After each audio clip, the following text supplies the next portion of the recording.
भारत को छोड़कर किसी भी अन्य देशों में उनके अल्पसंख्यक नागरिकों की हालत ठीक नहीं है, क्योंकि उन लोगों पर वहां के रहने वाले बहुसंख्यक ही आए दिन जुल्म करते हैं और उन पर बहुसंख्यक समाज असंख्य भेदभाव करते हैं, जिनसे उनका दिन पर दिन जीना दुश्वार होता जा रहा है।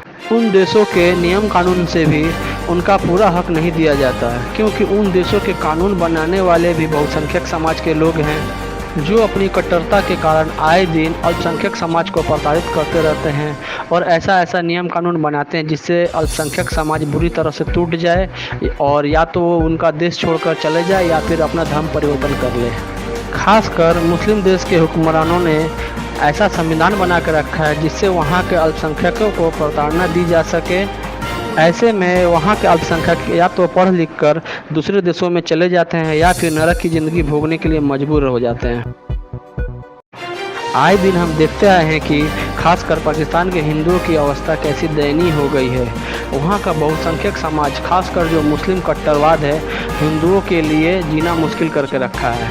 इन्हीं सब घटनाओं को देखते हुए अब मोदी सरकार ने पाकिस्तान में रह रहे हिंदुओं के लिए अपने दिल का दरवाज़ा खोल दिया है और नागरिकता कानून में संशोधन किया है और पाकिस्तानी हिंदुओं को उनका हक दिया है, जिससे पाकिस्तानी हिंदू यहाँ आकर भारत में रह सकते हैं और साथ ही साथ उनको यहाँ की नागरिकता भी दी जाएगी। मोदी सरकार ने यह एक बड़ा कदम उठाया है जिससे जानकर पाकिस्तान में रह रहे हिंदुओं को पाकिस्तान छोड़ने में झिझक नहीं होगी, क्योंकि अब भारत पाकिस्तान में रह रहे हिंदुओं के लिए अपने बाहें फैला कर रखेगा।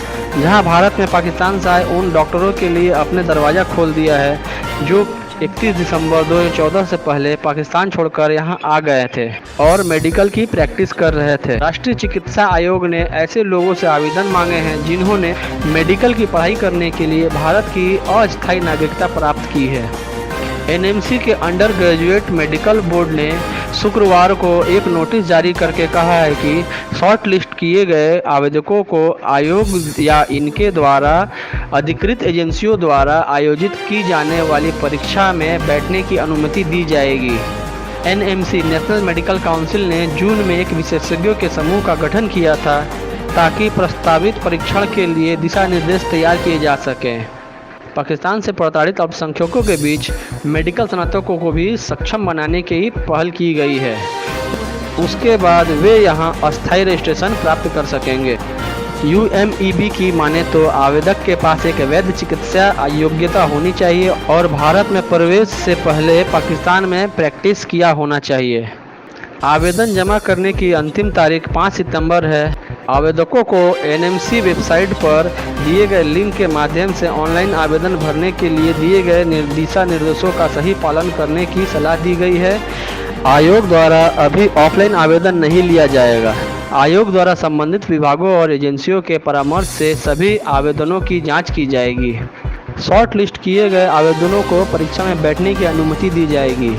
नोटिस में यह भी कहा गया है कि परीक्षा उत्तीर्ण करने वाले आवेदक भारत में एलोपैथी या फिर हेमोपैथी की प्रैक्टिस करने के लिए अस्थायी रजिस्ट्रेशन के लिए प्राप्त होंगे।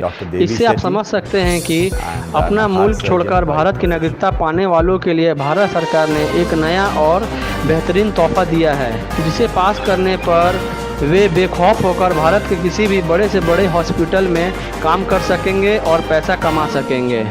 इसके साथ ही साथ भारत के लोगों का इलाज भी कर सकेंगे। इससे आप समझ सकते हैं कि नागरिकता के बाद पीएम मोदी ने पाकिस्तान में रह रहे हिंदुओं को कितना बड़ा तोहफा दिया है।